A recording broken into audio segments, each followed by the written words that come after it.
My fiancé betrayed me to please the sister who sabotaged my future, so I walked away from the wedding we planned together. I'm Brian, 31 years old, and 6 months ago, I got engaged to my girlfriend, Lily. We'd been together for 5 years, and I thought we were starting the happiest chapter of our lives. The wedding was planned for next month, but recent events have made me realize just how wrong I was about everything. To understand how it got to this point, you need some context. I have a younger sister, Sarah. She's 28. I haven't spoken to her in over 9 years, and there are good reasons for that. Growing up, Sarah and I just couldn't get along. Our parents tried to force us into some ideal sibling relationship, but all we ever did was clash. Sarah was relentlessly competitive, constantly trying to outdo me in every possible way. I still remember the moment that set the tone for everything. I was 10, and Sarah was 7. I had just won a spelling bee at school, and our parents took us out for ice cream to celebrate. Instead of being happy for me, Sarah had a full-blown meltdown right there in the ice cream shop. She screamed that it wasn't fair and that she could spell better than I could. She demanded that our parents quiz her right then and there, making the entire situation painfully awkward and humiliating. That was just the beginning. As we grew older, her behavior became more insidious. If I got an A on a test, she'd obsessively study until she got an A+. When I was 12, I won a local art competition, and our parents took us out for dinner to celebrate. Instead of being happy for me, Sarah threw a tantrum in the restaurant, screaming that she could draw better. She demanded to show everyone her sketches right then and there, turning what should have been a joyful moment into a scene. That's just one example. This behavior defined our childhood. If I joined the basketball team, suddenly she was all about basketball. When I showed an interest in a girl during high school, Sarah would go out of her way to become her best friend or casually flirt with her. It was maddening. My home, which should have been my sanctuary, felt more like a constant competition. Our parents tried everything to help us find common ground. They even enrolled us in family therapy when I was 16, and Sarah was 13, but she refused to engage. She'd sit there, arms crossed, barely saying a word, while the therapist tried unsuccessfully to draw her out. Eventually, the therapist told my parents that unless Sarah was willing to cooperate, there wasn't much else they could do. Things escalated to a breaking point when we were both in our early 20s. I had just graduated college and landed my dream job at a prestigious marketing firm. It was the kind of position I had worked tirelessly for: great pay, fantastic benefits, and the chance to work on campaigns that could shape the industry. I felt like my years of hard work had finally paid off. Meanwhile, Sarah was still in college, floundering to find her footing. She had changed majors at least 4 times and was on the brink of academic probation, struggling to keep up with deadlines and direction. When I shared the news of my job offer at a family dinner, I expected at least a polite congratulation. Instead, Sarah erupted, her face twisted with rage, and she started yelling at me, accusing me of being a show-off and always stealing the spotlight. "Why do you always have to be the golden child?" she spat. "Why can't you ever just fail for once so someone else can have a chance?" The words stung, but what really shook me was the look in her eyes, a toxic blend of anger, envy, and bitterness. My parents tried to step in, reassuring her that she had plenty of time to figure things out, and that my success didn't diminish her own potential. But Sarah wasn't having it. She stormed out of the room, slamming the door so hard that a picture fell off the wall. Later that night, I overheard her talking to one of her friends on the phone. She was saying things like, "He's not going to keep rubbing this in my face," and "I'll make sure he's knocked down a peg or two." I brushed it off as her usual dramatic venting. After all, we'd had our share of sibling spats over the years, and I thought this was just another one of her tantrums. But I couldn't have been more wrong. A few days before I was set to start my new job, I received an email from the HR department at the firm. They had conducted a sudden review of my background, based on some disturbing materials that had come to their attention. Apparently, someone had sent them forged emails and screenshots from fake social media accounts, all under my name. These documents contained hateful and discriminatory language, painting me as someone completely unfit for the role. I was stunned and devastated. When HR informed me that they were rescinding my offer, the job I had worked so hard to secure was gone in an instant. It didn't take long for me to put the pieces together. Sarah was the only person who knew enough about me to fabricate such personal, damaging content. When I confronted her, she played innocent at first, shrugging off my accusations with an icy smile.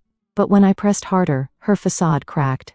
"Maybe you deserve to know what it feels like for once," she finally said, her voice trembling with anger. "You've always been the favorite, the one everyone admires. It's about time you got a taste of failure." Her words left me speechless.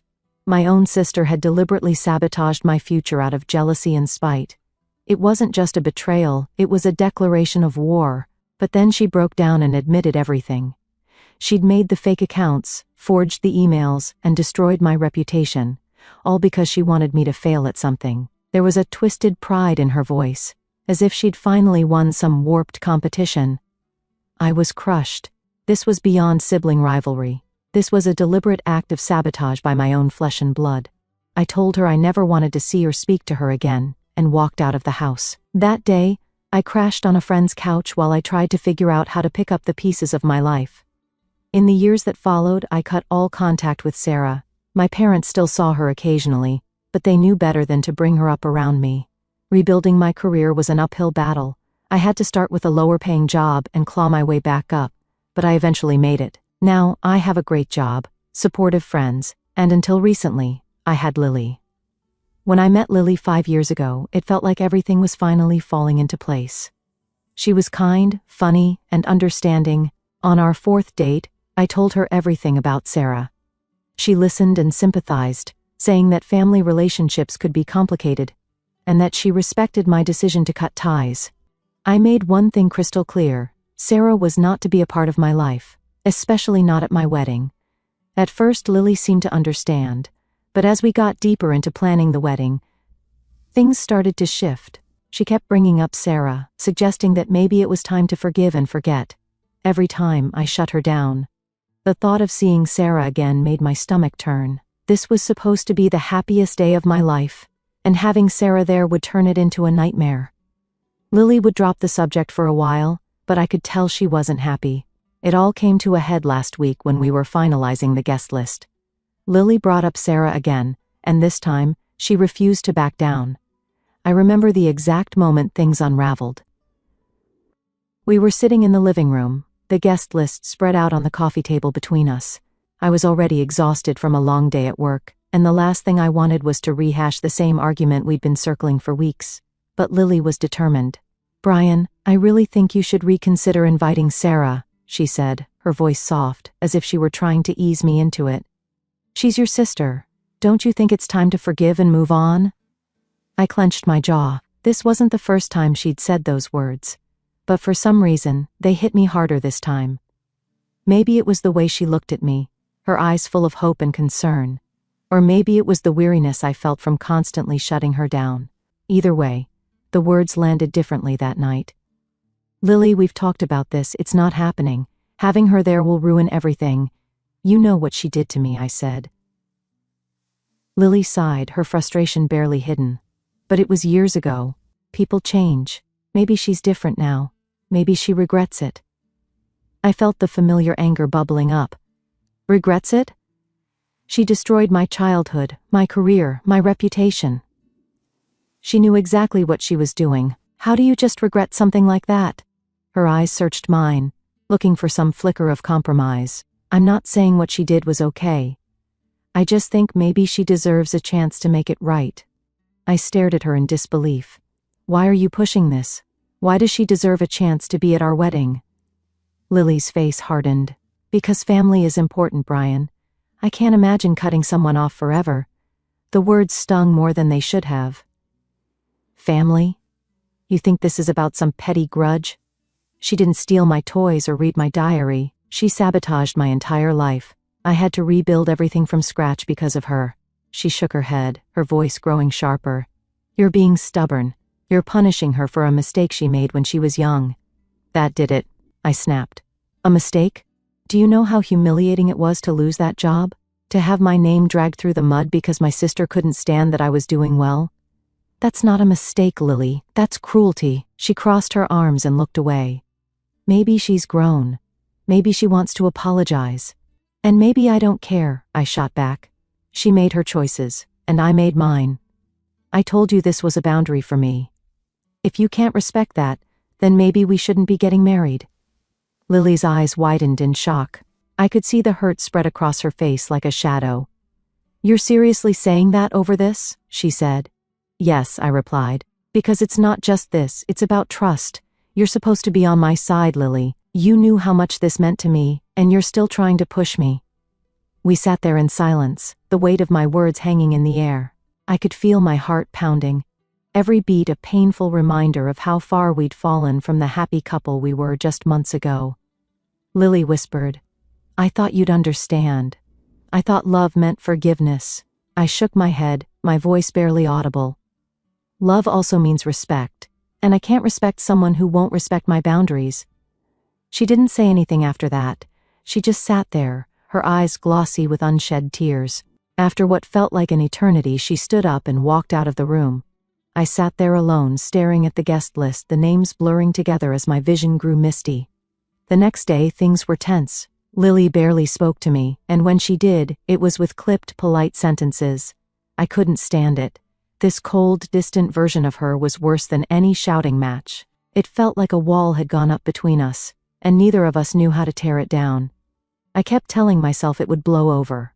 We loved each other, we'd been through so much together. Surely this was just a rough patch, but deep down, I knew something had shifted. Trust had been cracked, and once that happens, it's hard to glue the pieces back together. A week later, everything exploded. I was coming home late from work, exhausted and drained. I walked through the door and immediately noticed Lily sitting at the dining table. Her face was pale, her hands trembling, and the tension in the air was suffocating. Something was wrong. "What's going on?" I asked cautiously. She took a shaky breath and looked up at me, guilt etched across her face. "Brian, I need to tell you something," she said, her voice trembling. My stomach tightened as a sinking feeling began to spread through me. "What is this about?" I asked, trying to keep my voice steady. I reached out to Sarah," she said, so quietly it was almost a whisper. For a moment, I thought I hadn't heard her right. "You what?" The words came out louder than I intended. "I found her on social media a few months ago," she continued, tears welling in her eyes. "I've been talking to her. I just wanted to understand what happened between you two, and I invited her to the wedding." It felt like the ground vanished beneath my feet. I couldn't breathe.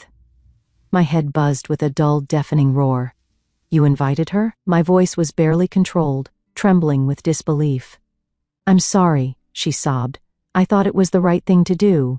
I thought if she came, maybe you two could finally—" "No!" I cut her off, my voice sharp and shaking with anger. "You went behind my back. You did exactly what I told you not to do. You betrayed me. Brian, please," she pleaded, her tears falling freely now. "I love you. I was just trying to help." "Help?" I let out a bitter laugh, the sound hollow and cold. "You think this is helping? You knew how I felt, and you did it anyway. This isn't love, Lily. This is manipulation." She reached for me, but I stepped back, my heart fracturing into jagged, painful pieces. "Brian, wait," she said, her voice cracking. "There's more. I thought she changed, I really did. But when I spoke to her, I realized I was wrong." She hesitated, as if the words themselves hurt to repeat. She said, "Oh, you're his new girl? How can you even be with such a loser?" My chest tightened, and I clenched my fists. Of course Sarah hadn't changed. Of course she'd lash out, even at someone trying to reach out with kindness. Lily continued, tears streaming down her face. "That's when I realized you were right all along. I was so wrong to reach out, Brian. I thought I was helping, but I only made things worse. I see now how much she hurt you. I'm so sorry." Her words hung heavy in the air, but they did nothing to soften the pain or betrayal I felt in that moment. "You should have trusted me," I said, my voice quiet but firm. "You should have listened when I told you what I needed." Lily sobbed, her face in her hands, but I couldn't bring myself to comfort her. My heart felt torn apart, and all I could think about was that the one person I'd trusted above all had gone behind my back, thinking she knew better than I did. "If you can't respect me enough to trust my judgment, then we have nothing left," I said. She cried, "Don't say that. We can fix this." I shook my head, the pain too overwhelming to contain. "No, Lily. You broke my trust, and without trust there's nothing left to fix." I turned and walked away, each step heavier than the last.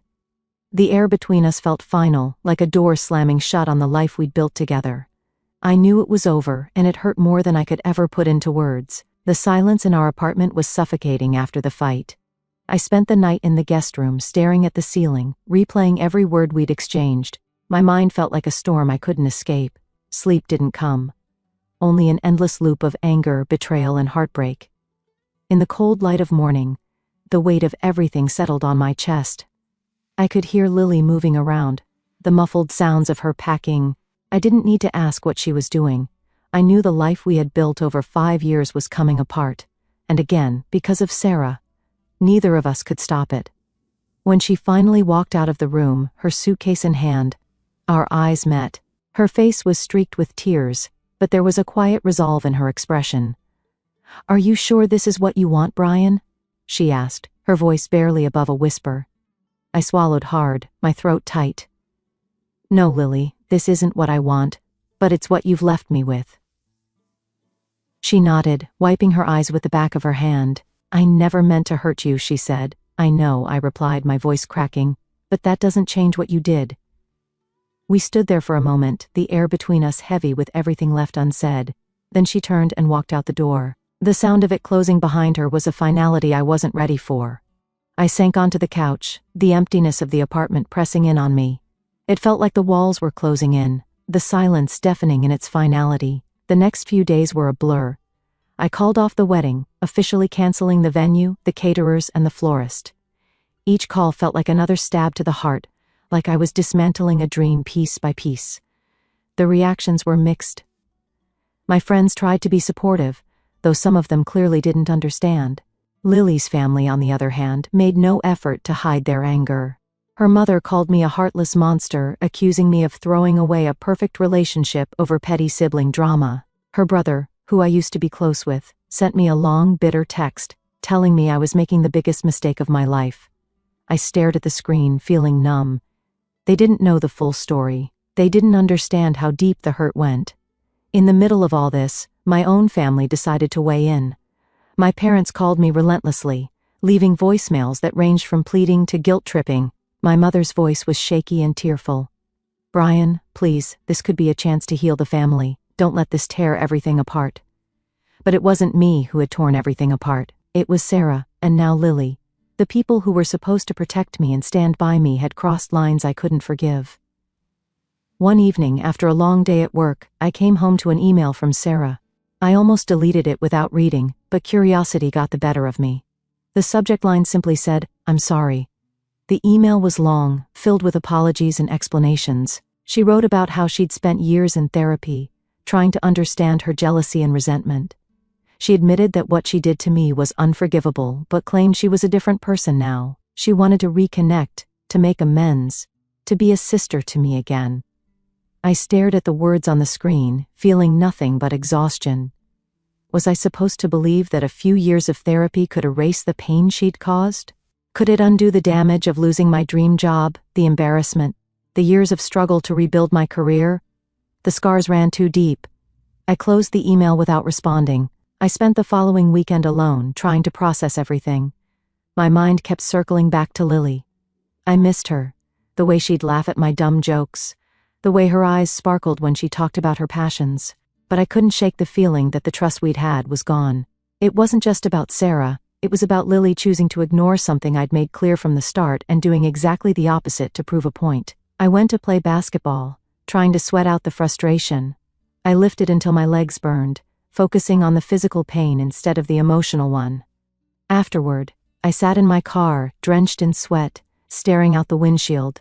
Was I being too stubborn? Was it worth losing Lily over this? But every time I considered reaching out, I remembered the hurt in my chest when she admitted she'd gone behind my back. The feeling of betrayal, the cold realization that the person I loved hadn't respected my boundaries. No matter how much I loved her, that wound was too fresh, too deep. On Tuesday morning, I walked into work feeling like a ghost.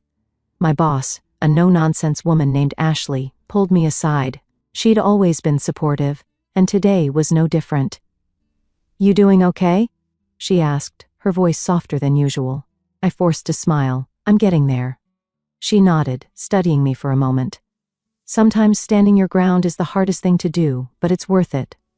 Her words stuck with me. I spent the rest of the day lost in code, letting the rhythm of work distract me from the chaos in my mind.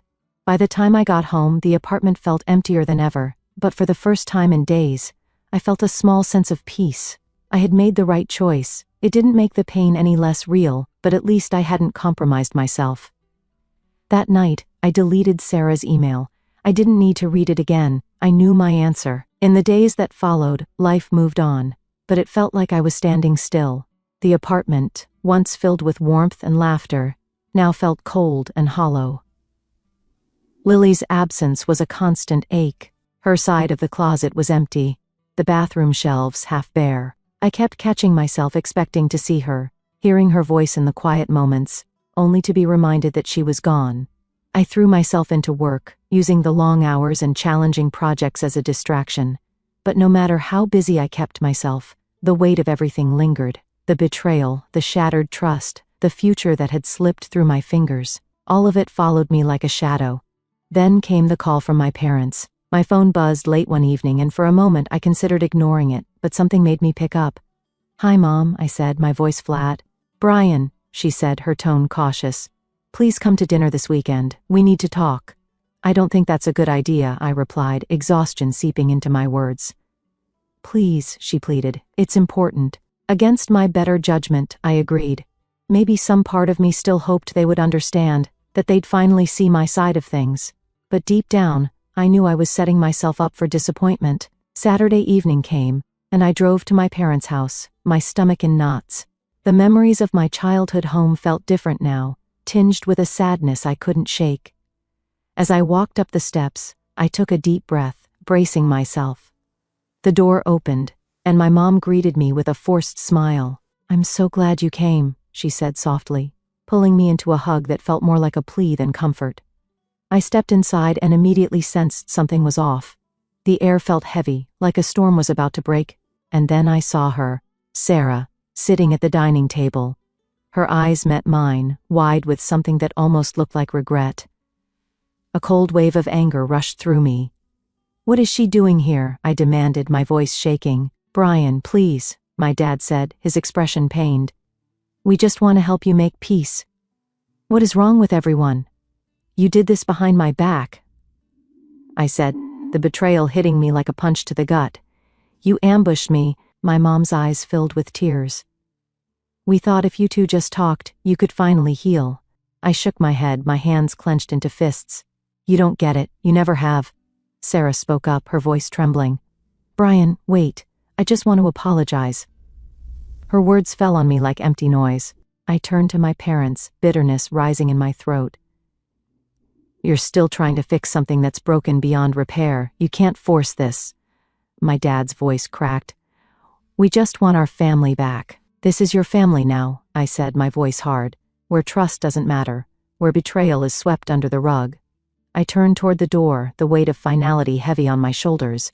"I told you where I stood. If you can't respect that, then I don't know what else to say."